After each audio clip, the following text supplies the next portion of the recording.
On va parler d'une civilisation en plein cœur de l'Europe médiévale, qui était bien plus avancée, bien plus éclairée que n'importe quel autre royaume de son temps. C'est une histoire de 800 ans qui a vraiment façonné notre continent, mais qu'on a tendance à oublier. Aujourd'hui, on va redécouvrir ensemble l'épopée d'Al-Andalus. Alors, rentrons direct dans le vif du sujet. Quand on pense à l'Europe du Moyen-Âge, on imagine souvent des châteaux forts, des monastères un peu sombres. Mais si la ville la plus incroyable du continent, la plus moderne, se trouvait en fait en Espagne, c'est une idée qui vient un peu bousculer la vision qu'on a de cette époque. Regardez-moi ce chiffre. 400 000. Ça, c'est le nombre de livres qu'on pouvait trouver dans la bibliothèque de la capitale d'Al-Andalus. Pendant ce temps-là, la plus grande bibliothèque chrétienne d'Europe, elle, en avait à peine 400. Ce n'est même plus un fossé, c'est un véritable abîme intellectuel. Et cette ville incroyable, c'était Cordoue, la capitale, le joyau d'Al-Andalus. C'est là que notre histoire commence, dans ce qui était le centre névralgique d'une puissance qui allait redessiner la carte de la Méditerranée. Mais alors, comment une civilisation pareille a-t-elle pu voir le jour? Eh bien, son histoire commence sur les cendres d'un royaume à l'agonie, et elle est portée par la vague d'un empire en pleine expansion. En fait, la conquête musulmane de 711, ce n'est pas juste une histoire de supériorité militaire. Non, c'est surtout une question de timing parfait. D'un côté, on a un royaume wisigoth complètement miné de l'intérieur par les guerres de succession, la famine, les persécutions. Et de l'autre, un califat omeyyade au sommet de sa puissance. La péninsule ibérique, c'était une proie presque trop facile. Et la vitesse de cette conquête est juste stupéfiante. En même pas 10 ans, la quasi-totalité de la péninsule est contrôlée. De Gibraltar jusqu'aux Pyrénées, le royaume wisigoth s'est effondré comme un château de cartes. La nouvelle province d'Al-Andalus était née. Mais bon, pour qu'Al-Andalus devienne vraiment une puissance autonome, il fallait une personnalité hors du commun. Son destin va être forgé par un fugitif, un survivant. Il s'appelle Abderrahman Ier, surnommé l'immigré. C'est le tout dernier prince de la dynastie omeyyade, le seul à avoir échappé au massacre de sa famille par un nouveau pouvoir à Damas. Après une fuite absolument épique à travers tout le Moyen-Orient et l'Afrique du Nord, il débarque en Espagne. Là, il réussit à rassembler des partisans, il prend Cordoue et il se proclame émir. Il fonde alors une dynastie qui va non seulement unifier Al-Andalus, mais surtout qui va rompre les liens politiques avec le reste du monde islamique. C'est une nouvelle puissance, totalement autonome, qui vient d'apparaître en Europe. On avance maintenant dans le temps pour arriver à l'apogée absolue de cette civilisation. Sous les héritiers d'Abd-ar-Rahman, l'émirat va se transformer en califat, et Cordoue va devenir littéralement le phare du monde médiéval. Au Xe siècle, on estime la population de Cordoue à près de 450 000 habitants. Il faut s'imaginer, ça en faisait la plus grande ville d'Europe, à égalité peut-être avec Constantinople. C'était un centre urbain, économique, démographique, sans aucun équivalent en Occident.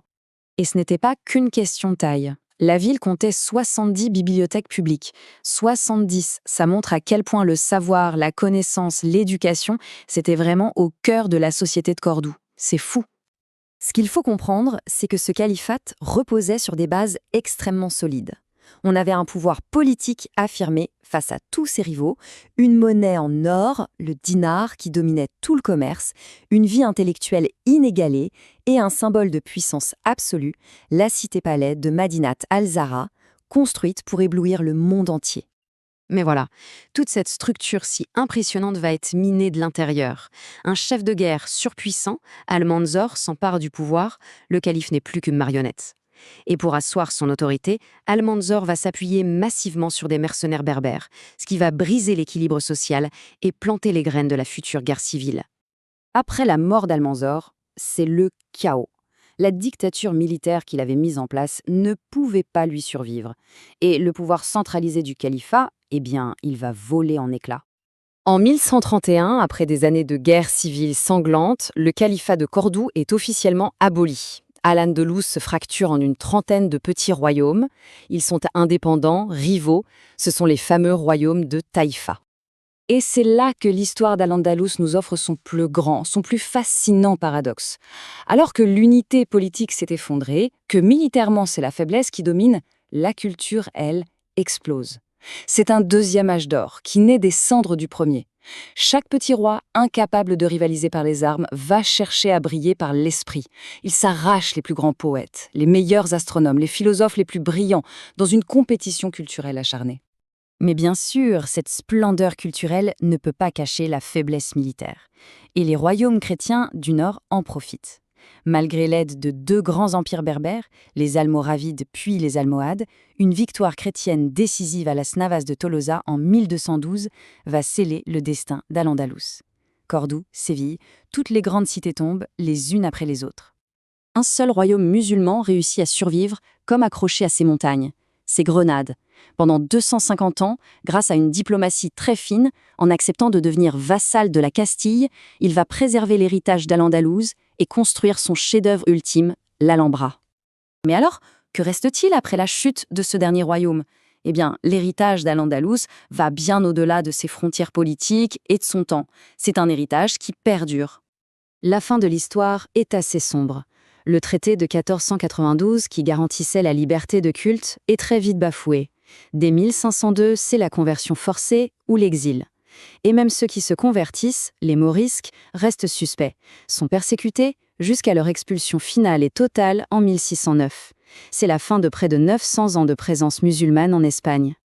Tout ça nous amène à une idée très célèbre qu'on associe souvent à Al-Andalus, la convivencia. Ce mot espagnol, il évoque une image très forte, celle d'une sorte de coexistence presque idyllique entre musulmans, chrétiens et juifs.